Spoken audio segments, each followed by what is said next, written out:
listening to the Motherhood Experience, a podcast where you are a part of the conversation with moms, for moms, and by moms.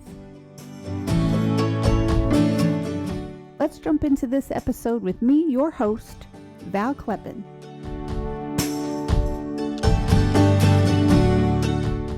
Hello, friend. Welcome back to the Motherhood Experience podcast. I'm your host, Val, and this week I am joined by Linsey Knerl. Linsey is a freelance writer, homeschool mom, work from home / office down the street mom, and a fantastic conversationalist. Not only that, there were so many moments in our conversation where my mind was kind of blown, and I felt like this episode may not be for other listener moms. This episode may be for Val Kleppen to have some sense talked into her little head. But given that sometimes the things that encourage me also encourage you, I guarantee that you are going to resonate with this episode. She's going to say things that you're going to want to remember. Also, I would encourage you to check the links in the show notes, and because after I hit stop, Linsey was like, oh yeah, in my book, blah, blah. What? You have a book? And so she showed me the book. I've got it linked in the show notes. I wish that we could have talked about it. We could have really gone so many different directions in this conversation, but I love where it ended up. So if she comes back, I have already invited her, but if she comes back for a part 2, we'll talk about the book. We'll talk about so many more things, but please check it out in the show notes. I think that Linsey's heart is just going to encourage you. And along those notes, before I get into our conversation, speaking of encouraging, if you would please leave us a 5-star review wherever you listen to podcasts. If you're listening on Apple Podcasts, Spotify, wherever you're listening, a 5-star review helps tremendously. And even a level up from that is if you add a nice comment about what you enjoy about the podcast, all of those things. We're continuing to get out there. We're continuing to increase our rank. We're in the top 10% globally of podcasts, which is a big deal. And it's all thanks to you. So thank you so much. And now that my begging is out of the way, I am so pleased to introduce you to Linsey Knerl. Linsey, thank you so much for being a guest on the Motherhood Experience. Welcome to the show. Thank you. I'm excited to talk to you today. Me too. I mean, I'm excited to talk to you, but I'm always excited to talk to myself as well. But let's start with age of kids and stage of motherhood you're in. Sure. So my oldest is 26, my only daughter, and she was just married last year to a wonderful young man, which brings an additional boy into our home with the 5, well, not into our home when he visits, I guess, with the 5 boys that we already have, which are ages 21, 18, gotta get this right, 21, 19, 18, 14, and 11. They're all, you know how the birthdays flip? Yes. And then you're like, where are we? Yes. Yes. And so all the boys are at home right now. Oh my goodness. Okay. That's a lot of kids. Not so much as adults, but I mean, the teens, certainly, because probably when you have teenagers and especially teenage boys, you will notice the people in your house just randomly multiply. Yes. Okay. So we'll talk about that. But first, let me know, when you and your husband got together, were you on the same page as far as you wanted kids, you wanted 5 kids, you wanted as many, like, what was that conversation? You know, it's really funny because I met my husband after I came to know the Lord very kind of as a kind of a young adult, and I had been in a marriage very short as a teenager with a baby. So I had a 4-year-old daughter when I met my husband of 22 years now. And so we, you know, he had his plans coming out of Bible college, and they probably weren't something that looked like starter family all ready to go. But he graciously just told people it's none of your business. And we dove into it, and we had this cute little 5-year plan. We were going to go to China and do mission trips and have a baby here and then wait and then have a baby here. And then a month after we were married, we realized we have a honeymoon baby. Surprise. And they just kind of came. Boom, boom, boom. And we didn't really have a chance to think once that first one came. And I still look at that little 5-year plan and just laugh and laugh and laugh and laugh, because God's plan was nowhere on there. And that's fine too. The way it turned out is way better, I think. Right away. First of all, I love starter family. I think that should, it's like, is that a thing? Is that a label that people, because that is adorable. So how old was your daughter then when you married your husband? 3 to 4. Like my brain at this point in my the motherhood is kind of mushy. Yeah. 4, I think, when we finally, it was a deal where we got to know each other well, long distance and through conversations. And then when we knew that this was moving forward, we were like, now you can meet my daughter. And she was instantly just like, I mean, their relationship was beautiful. It was such a testament to me on like how families could be. I guess it really renewed my hope in families, and seeing him with her kind of taught me, oh, this is what husbands can do, and this is how this all can work. And it was just like I was learning everything new, Yeah. and it was just hugely powerful for me. Yeah. So a bit of a redeeming story straight out of the gate. Yeah, definitely, and we needed that because then having so many kids and just all the things that came after that was like we needed that strong start, and I'm so grateful for it. And yeah, we look back to it and we're kind of like, where are we at? And that's kind of our like our touchstone, I guess. Yeah. Yeah. So was your daughter kind of a second mother in the household with that many boys running around? Absolutely. And we homeschooled, so we were out and we were doing things, but at home we had these babies with various needs. Some of them started out with some not serious health issues, but things that you come across, like feeding issues, or I can't think of it's called, where they're all yellow. Jaundice. Thank you. Yeah. Jaundice and just the things. And it was like you always needed an extra hand. And so she was always holding one. And when our youngest, his name's Manasseh, but we call him Manny, he was born and could not be put down ever. He cried, cried, cried. And she just kind of carted him around like a little accessory. And when he got old enough to talk, I was mommy and she was ma. And that was kind of just how he grew up knowing, because they were 15 years apart. Mm-hmm. Mm-hmm. Are you an oldest daughter? Yes. Okay. So it turns out that I have had a lot of oldest daughters as guests on the podcast. I also am an oldest daughter. And I think that it's kind of intuitive, the questions that I ask about oldest daughters, because, I lived it. Plus I have one. And I would like to say that as an oldest daughter, raising an oldest daughter, that is a wild joke that the Lord So kind. Such a kind way to say it. it is absolutely wild. So I'm saying all of this and setting this up to ask, did you and your daughter, especially with younger boys running all around, did you guys ever go head to head on things? Did you feel like you were learning with each other? Because you had her pretty young and in a totally different situation. So what was that like mothering her? Yeah. So it was, in full disclosure, it was like a new season of a different season of a TV series, where all the same characters, all the same, but like just a little different, because we were sharing custody with her biological father. So 1 week in a month she would go there, and it was a different house, different rules, different expectations. So you kind of had that tension there. At the same time, she was our first, like, we were homeschooling in a community that didn't have any homeschool supports. No one did it. We were also dealing with a lot of like non-traditional type things. Like I worked and my husband worked, but we worked different shifts so that someone could always be home with the kids. And it just felt like there was no blueprint for anything. And so then when I would run into these, like with her, I never could tell if it was just normal teenage, this is what we're doing, or if it was like, our life's so weird, I'm causing chaos. And so I tend to blame myself, like, oh, well, if we had a more structured this, or if we, and really it just came down to now looking at her at 26, married. She's a strong-willed person, and we needed her to be that in our family. But then when it came time to separate a little bit, it was super painful. It was super painful, as I think it can be when a child leaves, but I just didn't think it was that clean peeling off you think is going to happen. Someone told me the term soiling the nest. I don't know if you've heard that.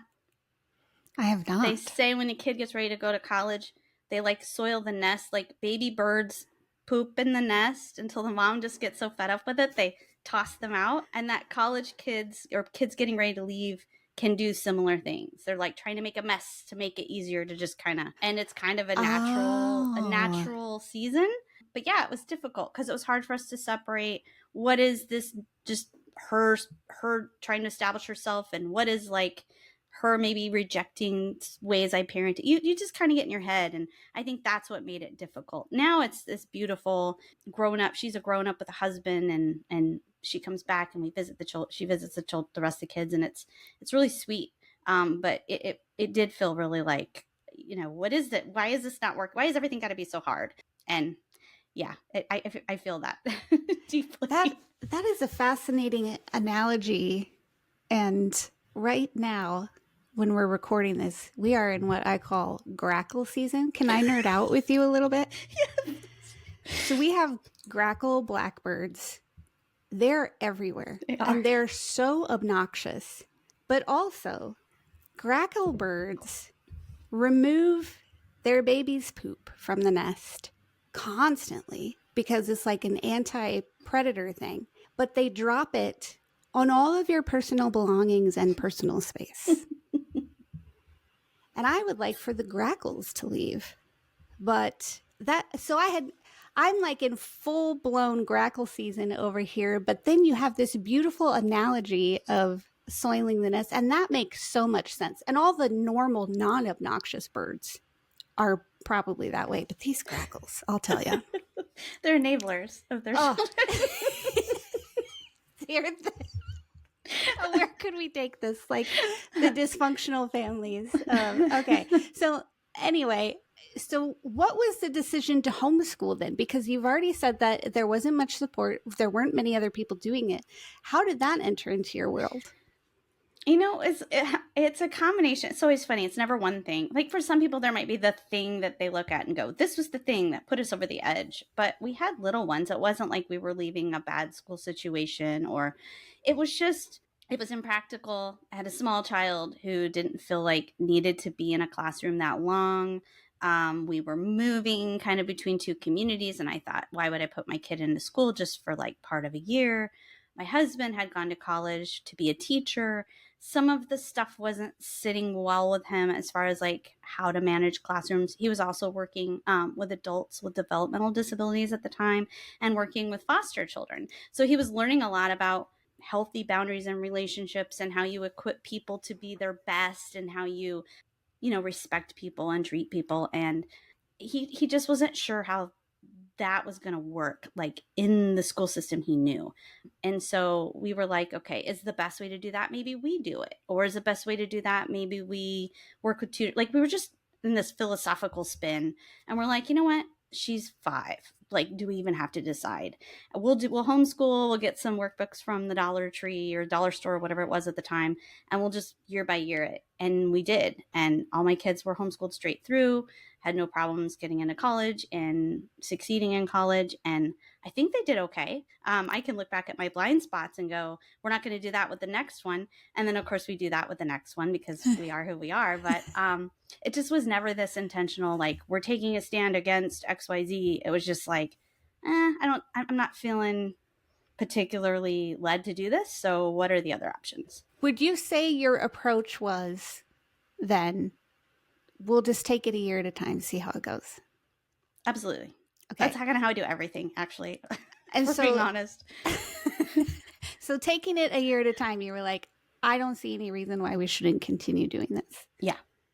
I'm like, I'm loving this about it. And I don't see enough in the alternative because we're just in a small community with one public school.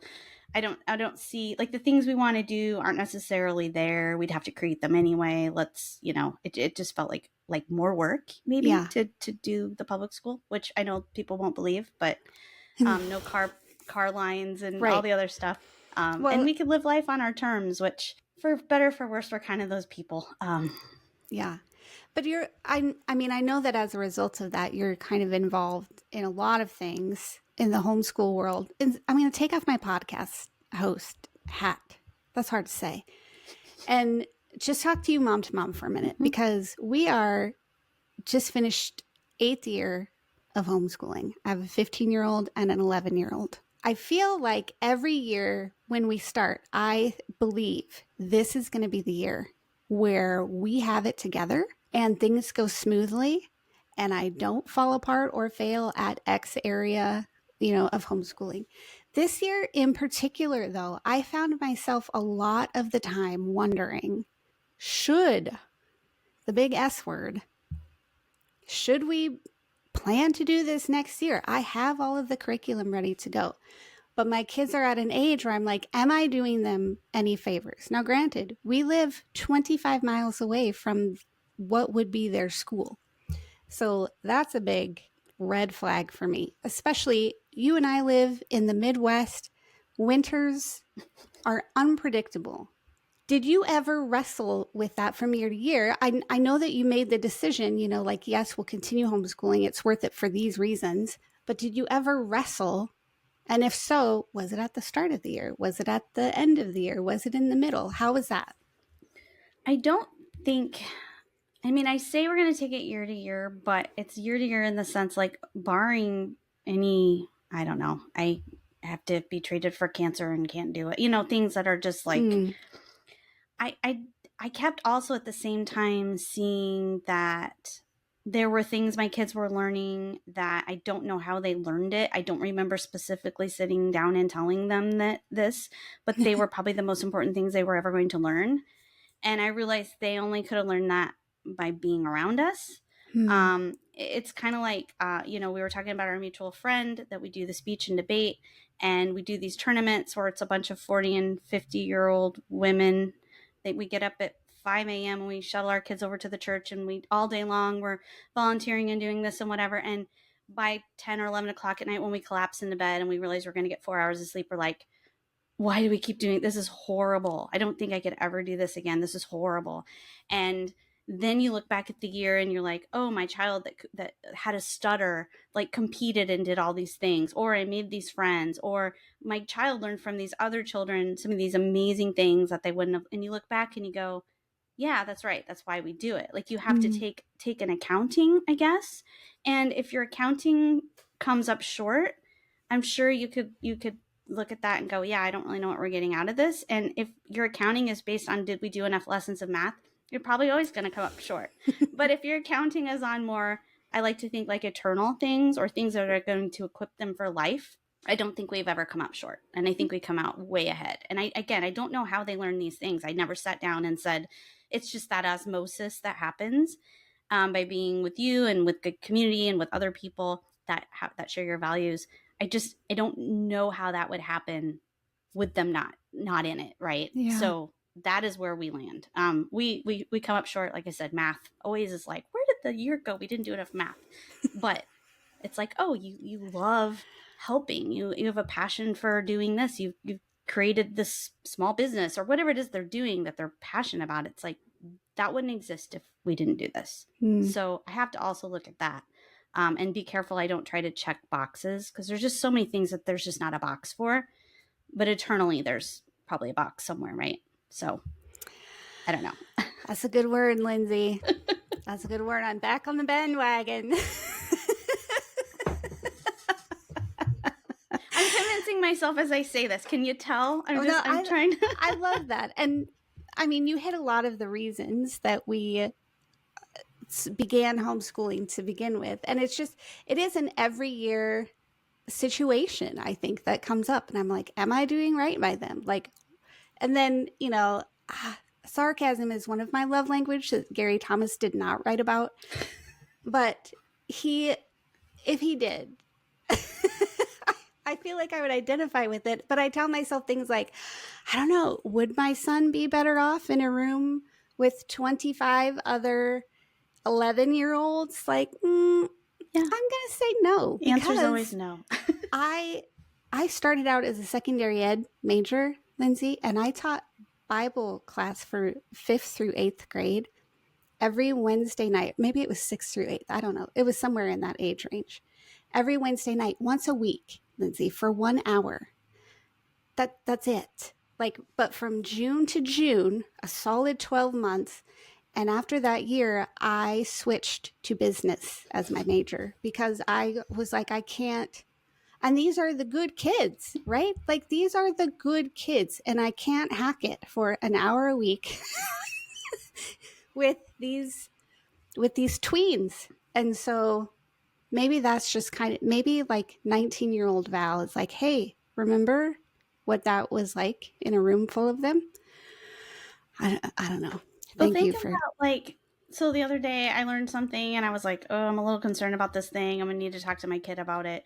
And the drive from my office that I rent here for work to my house is a 6-minute drive. And I was like, okay, God, like, give me the words, like, help me not freak out. And it turned out it was like me overreacting. It wasn't, but I always assumed the worst, right? So on the way home, like, we're gonna have to talk about this thing. And the two things I thought of was, one, what if I had to wait a whole day or a whole weekend or a whole week or whatever to find the time to talk to my child about this? But even worse, what if I never learned about it? Because I'm not with him, or I'm not with people who trust me and love him and want to see him thrive. You know, it scared me. It's like I can't control everything, but I couldn't possibly even know my child if we didn't have these times throughout the day. I don't even know if I'd know who they were or how to love them. I know how to love my children each uniquely in ways that are just so specific. You said sarcasm. I know which child I can be sarcastic with, right? I wouldn't maybe know that if I just was catching them at the end of a very long school day. So I think that's hard. That's hard otherwise. Yeah. All right. Stop it. I'm in. Linsey.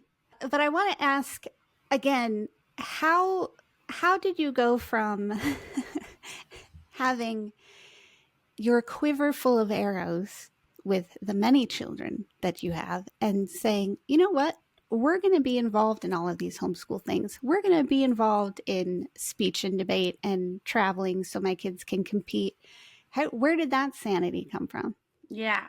Well, we tried things. We tried sports with my daughter, and that didn't work. And, sometimes it's the activity, and sometimes it's the child, and sometimes it's the community, right? And sometimes all three of those things kind of have to be in harmony, and we don't find that a lot of places. So some of the activities were based on the trifecta of like, wow, this is really great. It has everything, and multiple ages of students can participate. So now I'm not like a transportation service, going from thing to thing. That was also very, very important to me. But I think it's, we live rural, so we knew we had to get out. But my kids didn't really necessarily want to do the things. It was actually my son. He was 16 at the time, and he had a mentor that had worked at the Justice Department, and he had met him through a friend of mine, and we had gone on this business trip, and I invited my son along, and him and this gentleman like had so much in common, and they kind of had this like uncle relationship, and he just unexpectedly passed away. And my 16-year-old was devastated at the time. And one of the last things that this man had told him is, you want to succeed in life, do debate. If you can learn to debate, if you can stand and respectfully talk with somebody on the other side who doesn't agree with you, like there's very few things you're not going to be able to just work through successfully. And so I just was like, okay, you're heartbroken, kid. This person who's very important to you is gone. I don't know if it was like, I got to get this kid going, doing something, or let's remember this man in some meaningful way. But I was like Googling debate. And the NCFCA came up, and I was like, okay, I guess we're doing this now. And I had no idea what all was involved, or maybe I wouldn't have said yes, because it's like, it's a lot of work. But now it's like, it's amazing, and all my kids are in it, all abilities, all ages, all stages. That was something God knew we needed. And then when we kind of realized we could do this and make it work in our schedule, we've added a couple of things here and there, like a vocal program, just a couple camps and different things that we've done throughout the year. But I needed something drastic to happen. That's usually how I make my decisions, my big decisions. Something drastic has to happen, and I have to take action to fix it, because I'm a fixer, older child fixer, right? And how am I going to fix this for my kids, or how am I going to fix this for my family? And debate was, I guess, how I was going to fix it. And that was kind of our entry into all the extracurricular things. So Have you noticed? I mean, I'm sure the answer is yes. So let me start over and say, what have you noticed as far as the skill learned, the confidence level in your kids? What has being involved in speech and debate done for them? it's done a lot for them by way of, it's a lot of things. One, you've got boys and girls competing, in a place where they're using their brains and their minds and kindness and respect, and they're right next to each other, encouraging each other towards excellence. And I don't know that there's very many, you don't go into it going, oh, I want my son to learn how to be around women, but it is important to not be super awkward or offensive or not know what to do when you're in the workplace or the church or wherever. And I felt like one of the things we didn't know was going to come out of this was just the ultimate respect that they had for their female peers, which was just a bonus. But I think it's been, they can apply the debate into any way they want, so they can follow interests and passions, and they learn how to research, and they learn how to write a case. So even my child with dyslexia that has a really hard time doing a paper, as he's building his case because he's excited because he wants to win, he's really teaching himself how to write a paper. So it's just a lot of things that probably is going to vary from family to family, but we found it, academically and socially and spiritually, just to be like that extra little support that maybe we didn't have rurally, or not having family living close by, or some of these other things that I felt like we were lacking. It kind of helped shore that up. And it won't be that for everybody, but for us, that's how God, I guess, decided to bless us. So Yeah, that's an amazing answer. How would you say you were able to wrangle all of these boys and keep because I'm sure they were talking at different times, they were competing in different places within a venue. How did you manage? And maybe I'm being stereotypical. Maybe not all boys need to move around and are crazy. I have one. Okay, so that's my experience. The boy needs to move. yeah. Oh yeah. So how did you manage that and still have them enjoy going to compete, because those are long days? They are. And I think, depending on the kid, I had one kid that just liked to walk around and talk to all the grown-ups about things. He wants to be a counselor, and so he was always seeking out like the pastors and the people that had like maybe jobs, counseling people, and kind of use it as like a job training. And I have another child that was really into politics and would like just kind of not really pick fights, but like use it to like get these off staged arguments about things that had nothing to do with the topic, to just kind of, it's a chance to get kind of a slice of life, figure out where everybody stood on these issues, and they could respectfully kind of talk about it. And then I had another student that just wanted to play like basketball, just throw the basketball. I mean, they had a gym and a bunch of these places, and he just wanted to like play whatever ball game was going on at the same time. And he was just there so he could play games with the other kids, and he just wanted to get his thing done and be done. Right.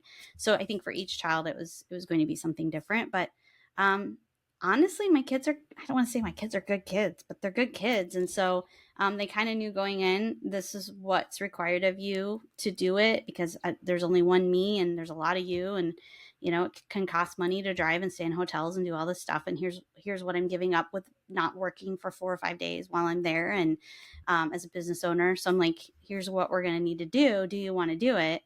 And then there was always one kid that didn't want to, and you're like, oh, but you're also going. So you don't count, you have to go. But they needed to know what was required for me to be able to do it. And that requires me to know what I need help with, which is the bigger question. Okay, so as a mom, carting these kids around, homeschooling them, you're with them all the time. You know what sets them off, you know what lights them up. You're pouring yourself out into them and for them. How did you refuel, or how do you refuel? Because you're still in it. Yeah, I don't know. Find out. I was just, it's funny because before we came here and I said, oh, I had this thing on my calendar and it was at 5:00 and I don't know what it is. And I was like, I'm going to take a nap and then figure it out when I wake up. Honestly, it's taking pieces here and there when I can. And I know there's like a lot of women that are like, oh, I need a 3-day spa day, and bless them. I'm antsy. I'm from a long line of like farming women who are always pulling weeds and, and so I need to be doing something always. So I refuel myself by taking 20 minutes to take a nap, or 20 minutes to read a book I might enjoy. I can't really plan it because I'll just plan over the top of it. I just steal it when I can. I think of it Mm. like when you're a new mom and you're stealing those little micro naps or stealing those, like, I just kind of continued that same, I'm going to sneak away for 15 minutes and, that sort of thing. And I wish there was a better answer. Like I go on a monthly hotel escape with my husband or something like that. But we get there and then we're just like, I feel like we should be doing something more productive. Like Yeah.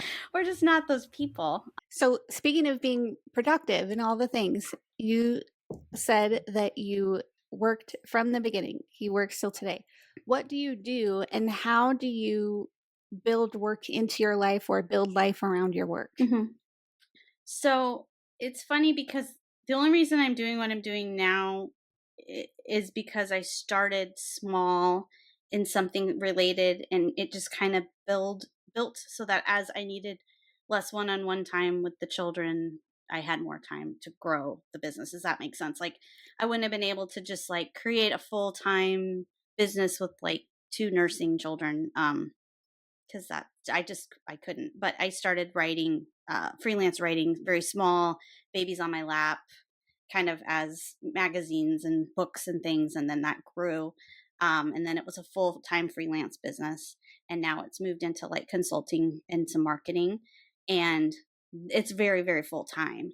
But it's also now my kids are like I'm doing this right now, and I just left a list of things that had to be done at home, including make sure that make the dinner and then make sure you save some for me when I get home. Mm. And my one son is a way better cook than I am. So I get really excited to know that his food's waiting for me when I get home, because it's better than mine. So that's kind of how I do it. And I think the kids watching me work and working with me and working for me, and also my husband works at home too now, um, they just have kind of this mindset that the money just doesn't come from anywhere. It comes from your hard work. And so they're really, really conscientious about how they spend it, how they, my son texted me, he's like, sorry, mom, I had to buy a pair of shoes. The soles fell off. The sole fell off the shoe I was wearing at college. And the first thing I thought was, how did I not think to remind him to buy new shoes? But that's something, he's college age now. He kind of has to like,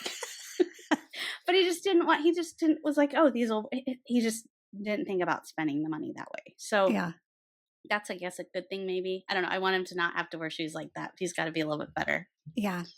What is the balance that you strike there, though? Because I have noticed, especially with my youngest, that mom is expected to do and provide and make and a lot more than my daughter expects of mom. But I mean, sometimes I feel like my kids expect a lot regardless. But I remember looking at my son just the other day and saying, you are a young man now and you can do things for yourself. Like you don't have to wait for me to make your breakfast if you're hungry in the morning, especially right now. Mom's on a little bit of a weight loss journey and her breakfasts look a lot different. And so, like, when I was 11, Linsey, the things that I could do for myself. And so, yeah, you're saying things like he just didn't think to buy himself shoes. Like, how? Because here's the rub for me personally. Mm-hmm. I want my kids to be so independent and take such amazing care of themselves and everyone around them. I also love being needed to a certain extent. Sometimes it's like back on off of me right now. But how do I, as a mom, communicate to my kids that you've had to do this a lot more times than I have? of striking that balance and being like, listen, you need to take care of more things of yourself, and I'll pitch in when I can or when I need to because I'm here for you. I love you, all of the things. But when did that realization hit you and you're like, yeah, I gotta let the birds fly? Yeah, I don't do well. I don't do good with that. I don't do well with that. I it's funny because the nap I did take today. As I was laying down, I swear I heard someone say, "Mom," and I woke up. My husband was sitting next to me reading, and I said, "Did someone need me?" And he says, "No, no, no, you're fine." And then a child walks in. And totally not the child I thought I heard, but it was like I said, "Oh, did I sense that somebody was going to need me?" It's this always onness of being a Hmm. mom, but also I think some of that's in our biology, right? It's what keeps us from like forgetting to feed the babies or rolling over on the babies or whatever it is. Like biologically, they talk about like with women not being able to sleep deeper at some level, Hmm. like it's in our biology, and I don't know when that shuts off. So I think part of it's biology, because I don't know that you, especially if you're parenting kids in different ages or stages, if my biology kind of like shuts off for my 21-year-old who should know better, does that mean it won't be there for my 11-year-old who's still, struggling with how to keep his braces clean? Um, I don't know. And then when does it shut off? Because I know parents who've had babies and, they're 50, they found out they were having another child. So I don't know. If it's biological, then good luck. But otherwise, I think I've found good balance when they do go off to college. And we try to encourage to try 1 year, just because I feel like that creates some nice space, and also kind of jumpstart the initiative for them to like, okay, now I have to deal with some stuff and figure things out on my own. And for, a couple of my kids so far that we've tried it with, it's been good. Mm. So, being a mom of adult children and still children, is there a stage of parenting that has become your favorite or that you anticipate more than other stages? Yeah. So I didn't think I was going to enjoy newborns because I'm not a touchy, feely. Hugs are hard for me. I get touched out super easy. Mm. So obviously nursing babies is like the antidote to that. You get really quickly like, too bad. And then you're just like, oh, they're lovely. Right.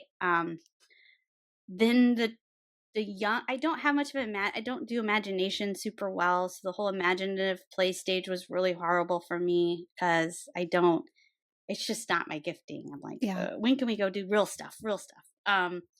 Teenagers, tweens and teenagers are kind of when I kick in and I say, now we can go do real stuff, right? We can do fun stuff. We can um, fish or watch movies, or, I can show you my favorite books and we can read them or whatever. I feel like that's more where I kind of come alive in my parenting, and it's the stage that lasts the longest, because then they're in the world, and then my adult children come back, and we can joke about things and laugh about things, and I can be a little more hard on them, or do the sarcasm, right?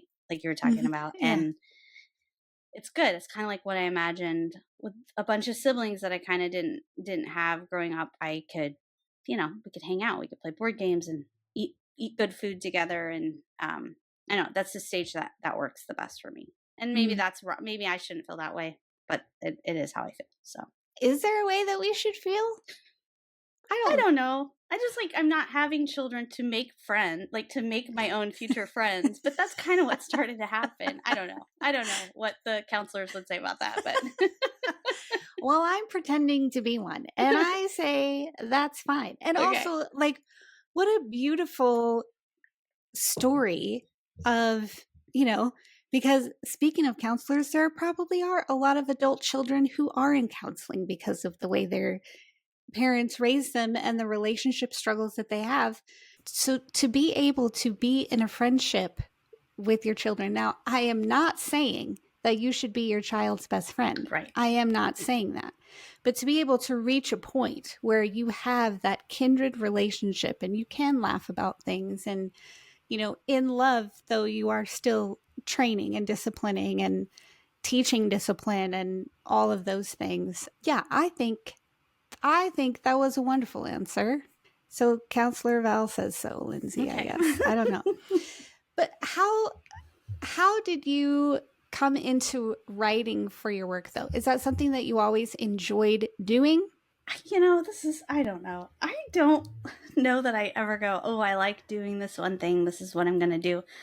I kind of just go, I don't like that. And I wonder if I could do it better. And I Hmm. don't know. I'm a super competitive person. I love challenging myself by learning new things and seeing if it might stick. And I remember just at the time I was reading some articles about something, and thinking it was about raising chickens or something. And I thought, that's not how it works. That's not how it works at all. Has this person ever actually done this? And I thought, I'm gonna pitch this magazine with some ideas. And I had been doing like a mommy blog back when mommy blogs were kind of super new. Yeah. The blogspot blogs, you know. Yeah. And I don't know, I sold a couple articles, and it just kind of, then I was like, ooh, I like what this guy's writing. I wonder if I could do that too. It's always just been a why not me thing, which drives my husband crazy because he's like, you don't have to try to do everything. And I'm like, but why not? Like, we have this life, this one life.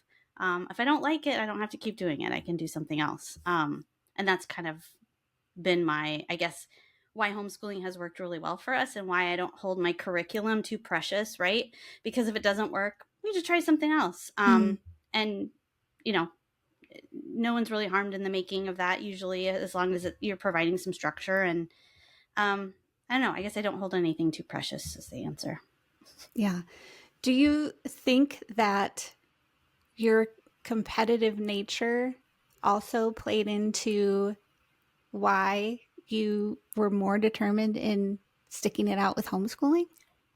Absolutely. I do think 2 of my children were formerly spite children or spite babies. Do you know what those are? I have a guess, but please explain. It's where the family goes, oh, you're pregnant again? Don't you know how this happens? And then you go right home and you immediately, you know, or you have the baby and then you go home and you immediately make another baby because you're just like, no. But it's just kind of, there comes a point where you're just you get tired of people like questioning your life choices that are super intensely personal. And you're just like, it's a joke. I think I've talked to a couple parents with a lot of siblings or a lot of children where they're like, yeah, I strongly remember making this one child, and it was after somebody had said, don't you have too many children? So it's like a spite baby. They say be fruitful and multiply. It doesn't say that you can't do it with the spirit of competitiveness. I think that's okay. So. That is a fresh perspective. Yeah, I love that. competitiveness does drive me. From the moment I wake up in the morning, I have to constantly be in prayer about it. But sometimes God gives me an atta girl, and He's like, no, you know what? You probably could do this. Like, go for it. Like, it could be a good thing. So, Yeah. I feel like John was pretty competitive. I mean, writing that he ran to the tomb first and also was the disciple whom Jesus loved. I feel like competitiveness is, I mean, it's been around a while. Has a place. Yeah. Within some confines of, you know, the fruits. I gotta remember the fruits of the spirit and kind of keep those, right? I think we're okay. Yeah, as with anything, certainly can be overdone, but like you said, it has its place. So I do want to ask you, you've said you live rurally. You also mentioned chickens and being like, that person doesn't know how to raise chickens. Are you like of the homestead world? I don't like to use the word homestead because it's just kind of how things have always been growing up on a small acreage in Nebraska. And they were called farms when I was growing up, but we don't have enough acres to formally call it a farm. So homestead is kind of like the people who can't hack farms is what I think about in my brain. The tryhards. We're one of those. So yeah, I guess we are a homesteader. We have 4 acres, and we try and fail massively every year with 100 projects, but we do some really well. So I mean, we do have a garden, and we've got geese and chickens and eggs and an orchard, and it, you know, it's just a curiosity experience that we kind of get to eat from sometimes, I think. Yeah. Yeah. And how would you say your kids benefit from or struggle because of that lifestyle? I don't know. I hated it growing up, so it's kind of funny I'm making my own kids do it because I said I would never do it. But I do feel like the feeding and watering of the animals, it's created, you know, it's like the few things that are really structured and happen every day, like because they have to eat every day. I don't know if we'd have a lot of structure outside of some of those things. And then there's just the concept that some of my children have had some social and I don't know that like the right way to say it. They struggle a little bit to express empathy. And so the caring for the animals has been very easy for them. In some ways, maybe that they haven't been able to easily with other people. So I do feel like that's been a blessing. Yeah. I think it's funny also that you hated it growing up, and here you are as a mom. I swear, I would never listen to country music beyond being a kid because my mom listened to it all the time and I hated it. But guess who was singing the Judds earlier today? This girl. So we do these things and we, like, hard and fast lines and boundaries that we draw. And then we have children and we're like, but, Because we're arrogant and we think we can do it better. And we usually can't. And then you go, oh, I was kind of hard on my mom. I was kind of hard on my dad. Yeah. Yeah. Are your parents involved and your husband's parents involved really in the kids' lives today? Are they nearby or? They're not nearby. So, it's hard, especially, we had very different backgrounds. My husband grew up in a Christian household. I did not. My parents came to it late in life after I was almost completely grown. And so it's almost like you look back and you have like two sets of parents, right? Yeah. Yeah. So that's always kind of difficult to forge. Like, what does this look like? But yeah, especially being distance. My mom's actually in town this weekend. We're going to garage sales tomorrow.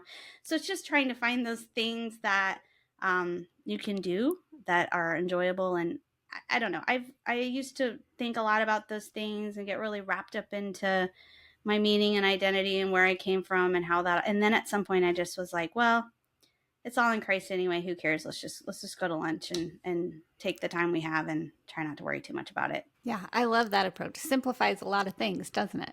Yeah. Yeah. We don't always have to be in our own head about everything all the time. I've got kids that need me, and it sometimes isn't good to overanalyze. Sometimes that can get into dangerous territory, if you know what I'm saying. Yeah. Yeah. And speaking of, I want to ask a question that goes way back in our conversation already. When you and your husband got married and you had your daughter and you had been parenting her, in a different life, essentially, was it hard to come together and agree in how to parent? Did he feel like he had to kind of hold back because she wasn't his biological daughter? What was that like?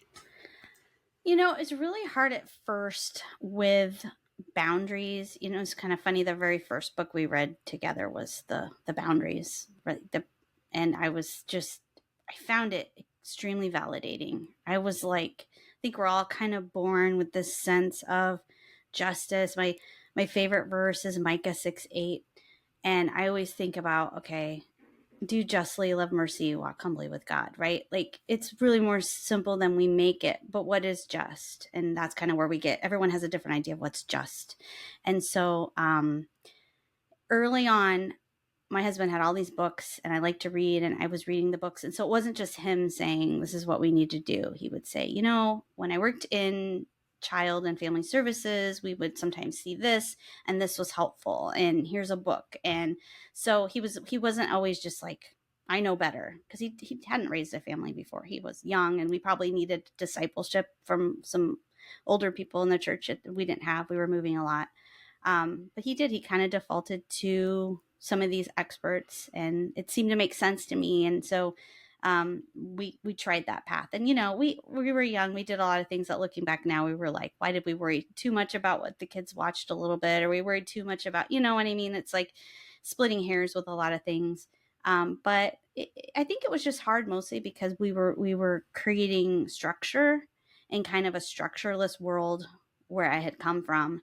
And kids love and need structure, but they'll rebel against it in the beginning. Just because it's so foreign to them. But then I think that there was a security that was eventually found, and we found it pretty quickly. Yeah, that's a pretty solid answer, I would say, because like I said, you were learning as you went. And so looking back on it, you're like, oh, for sure, hindsight's 2020, right? So what would you say, Linsey, to a mom or a mom to be who feels like her current life, her current situation may be against the grain? She's not sure what steps to take next. She's not sure what her role in her life will look like.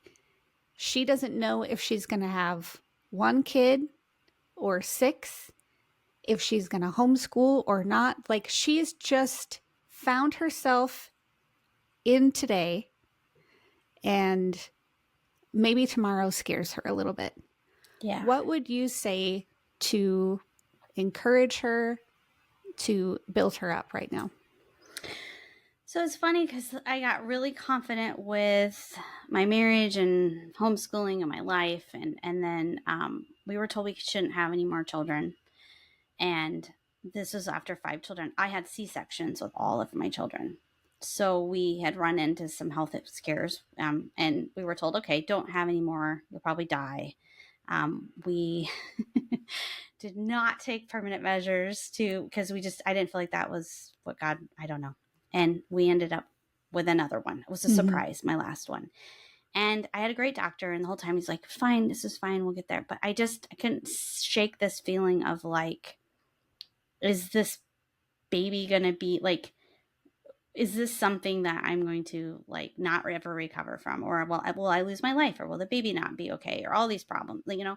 And I just remember my husband just being like, do one thing today. Just do one thing today that improves the security of the situation for whatever outcome. And I remember thinking my bedroom was just like a mess.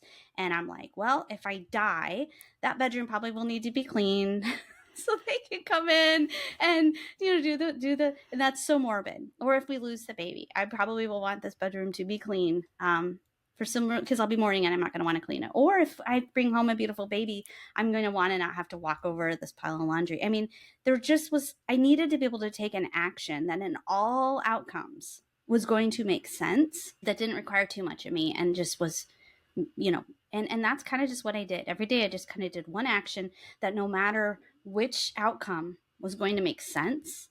And then I always felt like I was walking forward, right? And some days I just kind of had to ask God, what does that look like today? Could have been like taking my youngest to lunch and hugging him, and all outcomes. I was never going to look back at that and go, well, I probably shouldn't have done that. And that's just how I got through it day by day by day. And you'll find that you're just you're creating a path that can't be questioned. And I think God will just meet us there when he decides to. Might take a while, but. You are so channeling Elizabeth Elliot right now. Do you know this? No. I have read, but I don't. I'm a little freaked out because I'm sitting here listening to you and I'm like, oh, that reminds me of an Elizabeth Elliot quote. And essentially what she says is, sometimes life is so hard that the only thing you can do is the next thing. Just do the next thing. And she closes it by saying, God will meet you there. Oh. Linsey. Okay, yeah, I'm just talking sometimes, but I just know what my husband told me and what we did, so. Amazing. I mean, big Elizabeth Elliot fan. Yeah, great, me too. And that was such a phenomenal answer. And listener, I pray, rewind, listen to it again before Val freaks out. And hear Linsey's words, because it's so essential, not only for, you know, your sanity and your ability to function, but just for the peace in your heart. It doesn't all depend on you, right? And we put that pressure on ourselves. And that was such a beautiful answer, such a beautiful episode. Linsey, thank you so much for joining me on the Motherhood Experience podcast. Thank you. Thank you so much for joining us on today's episode of the Motherhood Experience podcast.